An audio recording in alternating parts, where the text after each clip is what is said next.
Alright my fellow agents, welcome back to the Gaming Brigade, and like all of you out there watching this video, I happen to have a few builds in the game that I use non-stop, and the reason for that is simple. They just get the f***ing job done regardless of what I may be doing. Now with that being said, as we roll into next week, getting ready for the Year 7 Season 2 Climax mission, I want to highlight a few builds that in my opinion, every single agent in this game should have in their loadouts. And the best part is, regardless of when you may see this video, I can promise you these builds will get the job done. I have no global modifiers active whatsoever. There's no global event going on either. So that way you can truly see what this build can do without any special events. Now, as always, we're going to jump right into the details, and if you happen to enjoy this, do me a favor and hit that like button. It truly helps the channel out. And if you want to stay up to speed on all things Division, feel free to hit that subscribe or join button as well. Now, starting with the specialization for both builds, I'm using Gunner, and the main reason I've chosen this is because it gives me access to the Banshee Pulse, and that is easily one of my favorite skills in the game without a doubt. I usually hit that as I'm rolling up an NPC. You're also going to get some extra armor on kill, a reload speed increase, a rate of fire increase as well. And always remember, regardless of the specialization you choose, always make sure to have the proper weapons activated in your weapon skill tree. That way you're getting a 15% weapon damage bonus regardless of which one you're using. And the reason I mention that in every single build video I post is because people use the same template for different builds. You forget to switch the weapons, then you're leaving weapon damage on the table. You do not want to make that mistake. Now, as you can see on screen, my primary for the first build is the Pestilence. It has the Talent Plague of the Outcasts. Hits apply a debuff dealing 100% weapon damage over 10 seconds. It stacks up to 50 times. Whenever an enemy dies with this debuff, 100% of the stacks are transferred to a nearby enemy within 25 meters. Now, as far as the secondary is concerned, it's totally up to you, my friends. Dealer's choice, put whatever you want there, a shotgun, an SMG, it doesn't matter. And in full transparency, I really do not switch from the Pestilence that often. Now, when it comes to the sidearm, in my opinion, every single agent out there should just have the Quick Step equipped. And the reason for that is because it has the Talent Sport mode, and that is going to give you a 20% movement speed bonus when you have the weapon in your hands. You can just rip around the map. Now moving on to the gear itself, you can see we are running 3 Lengmo, 1 Petrov, 1 Overlord, and a Coyote's Mask, which is what we're going to start with. This is another one of those must-have exotics. It has the Talent Pack Instincts, and with that talent, you and all your allies are going to gain a crit hit chance and or crit hit damage bonus based on the distance of the last enemy you hit. And remember, if you're running in a group, let's say you're playing Countdown and 2 other people have this mask equipped, you can have all 3 bonuses running at the same time, which is pretty damn lights out.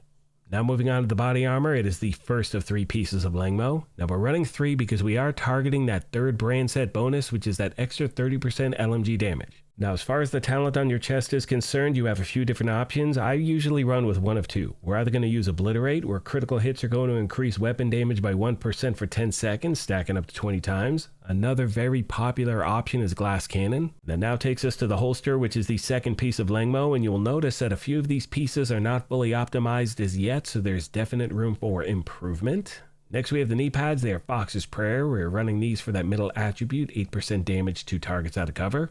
Now, having said that, I know at this very moment, a lot of you are saying, what about the Turmoil knee pads?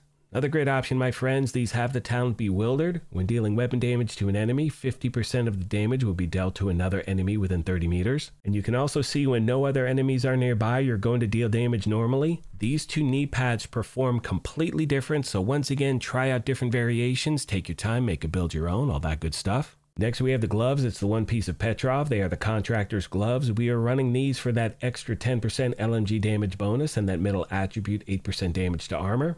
Last but not least, we have the 3rd and final piece of Lengmo. It's the Backbone Backpack, and this has the talent Perfectly Unstoppable Force. Killing an enemy increases weapon damage by 7% for 15 seconds. That can stack up to 5 times.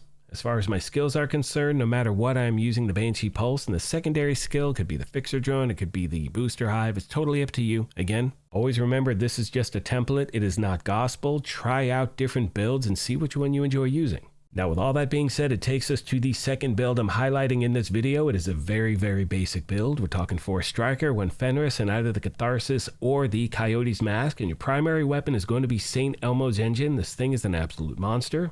You can see with its talent, shooting an enemy with this weapon will give you 1 stack. And at 100 stacks, the next magazine will be 100% filled with shock ammo. Once again, the secondary is up to you. The sidearm, I recommend using the Quick Step. As far as the gear is concerned, as I said a moment ago, we have 4 Striker, 1 Fenris, and the Catharsis or Coyote's Mask. Now, to be very clear, there is nothing new about this build whatsoever. Well, I guess technically, we do have the Quick Step equipped, and that is a brand new weapon, but my point is this. There are certain builds in the game that are timeless, so let's say if you've stepped away for a while, you may already have these in your inventory and you're wondering if they're still viable. The answer is absolutely yes, my friends, and another main reason I've chosen to put this video together right now is when we get to the end of the season, a lot of you reach out asking me what are my go-to builds when it comes to the climax mission. I can promise you I will be running one of these without a doubt. Anyway, getting back to the gear itself, for the chest piece, it's the one piece of Fenris. We are using the talent Obliterate on that.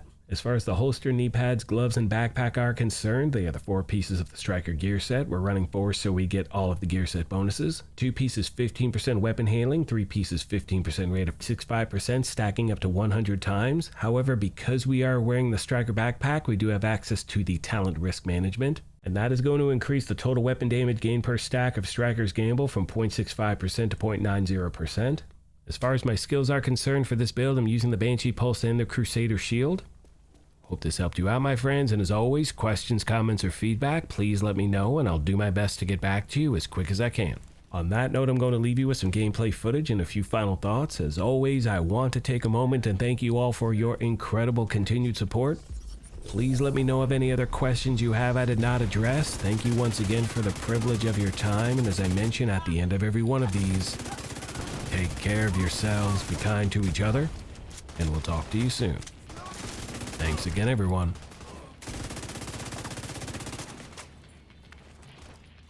So one question I happen to receive here at the channel pretty frequently is what is my favorite build in the game? And I gotta tell you, if you asked me that like a year and a half, 2 years ago, it was the answer was simple. I would have easily said 4-piece Hunter's Fury, Badger Tough as the body armor with the talent Intimidate, the Memento backpack, and the Scorpio as my primary weapon. Now, unfortunately, as most of you know, they made a quote-unquote adjustment to the Scorpio a long-ass time ago that kind of killed the weapon for me. But I gotta tell you, once that took place, I started to branch out with different builds, and for the record, St. Elmo's was always a weapon I leaned into as soon as it was released, but the Pestilence was something that took me a long-ass time to really get into, and now it's one of those weapons I can't put down. So once again, to be clear, these are easily my 2 favorite builds in the game without a doubt.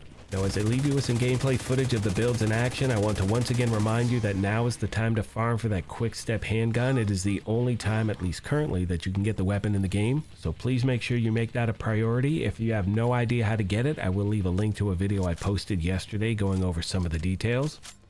That's all I got for this video, my friends. Thank you once again for everything, and I will see you in the next one.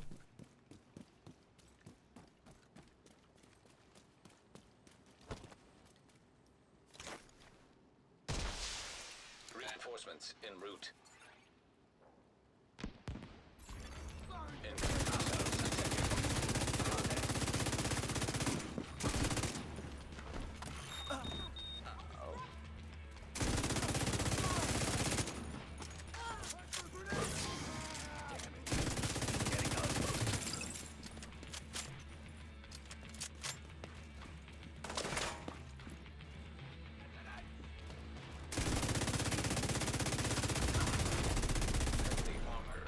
Detected.